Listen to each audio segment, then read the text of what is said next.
Hello everyone and welcome to this lecture on process planning and cost estimation. Today we will be dividing into the fundamental aspects of cost estimation and cost accounting, focusing specially on the core objectives and the essential components that make up cost estimation in manufacturing. Let's get started. Definition and importance of cost estimation. First, let's establish what cost estimation actually is. By definition, cost estimation is a systematic process of predicting or predetermining the expected expenses required to manufacturing a product before actual production begins. It is an indispensable tool for effective budgeting, planning and scheduling. Why is this so crucial for factory owners and management? Because an incorrect estimation can have severe consequences. If you overestimate the cost, your final selling price will be too high, and if you lose valuable orders to your competitors.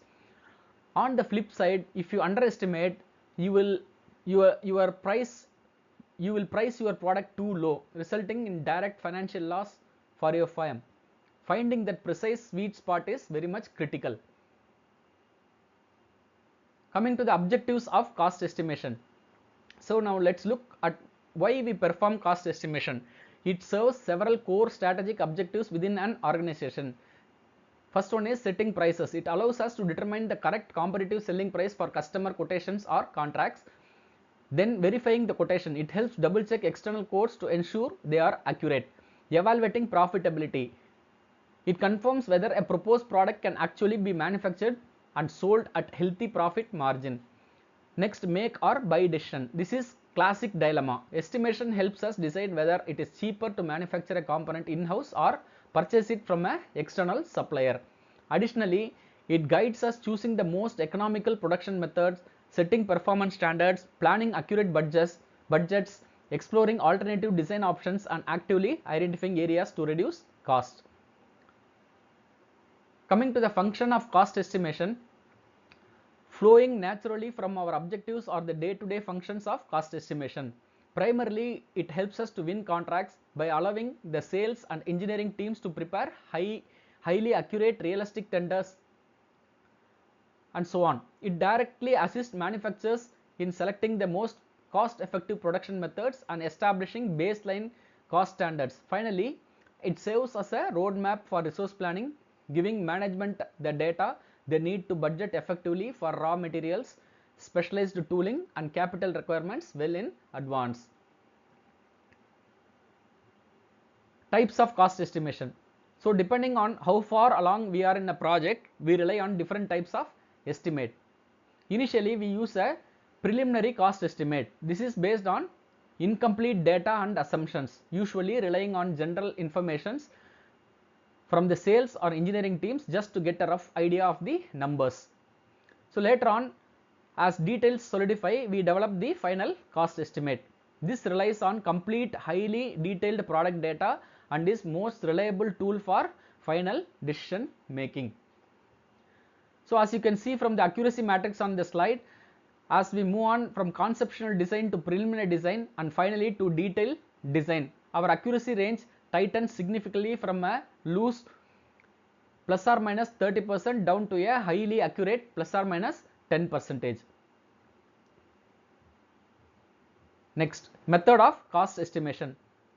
So how do we actually compute these numbers? There are three main methods. First is a conference method. This relies heavily on expert opinions, brainstorming and joint discussions. It is incredibly useful when historical data is scarce.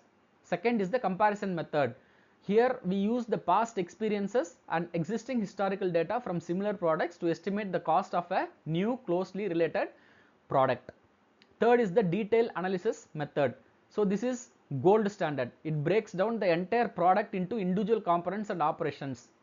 It requires comprehensive data and more time, but it yields the most reliable and accurate results. So choosing which method to use always comes down to two simple trade-offs: the depth of information required and the total time available to deliver the estimates.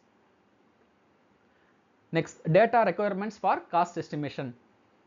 So to execute a highly reliable detailed analysis, we need a robust set of inputs. Let's break down the data requirements into three parts. First, we need design and production details. This includes total anticipated quantities, production rates, layout drawings, and a breakdown of sub-assemblies. Second, we must have clear information regarding the materials and the components explicitly mapped out via a comprehensive bill of materials or BOM, detailed engineering drawings and material release data. So next we look closely to the shop floor. Third, we require manufacturing and operations data. This covers machine tool and equipment requirements, manufacturing routings, step-by-step operation analysis, and established standard time data for labor operations. Fourth, we cannot forget testing and quality control. So we must factor in the specific inspection procedure and the specialized equipment required to ensure the product meets quality standards. And the fifth one is, finally, we must account for logistics and external costs. So this includes packaging materials, transportation needs, subcontractor delivery data, and any specific floor space or building requirements. So as a golden rule to remember, the more detailed, clean and complete your initial data is, the more accurate and dependable your final cost estimate will be. Now coming to the elements of cost estimation. So now let's look at the mathematical components that form the total cost. So we will break these elements down over the next 3 slides. First, we have the design cost. This is calculated by multiplying the estimated design time by the designer's hourly salary rate. If the design is outsourced, we simply use the direct fee paid to the external agency. Second is the drafting cost.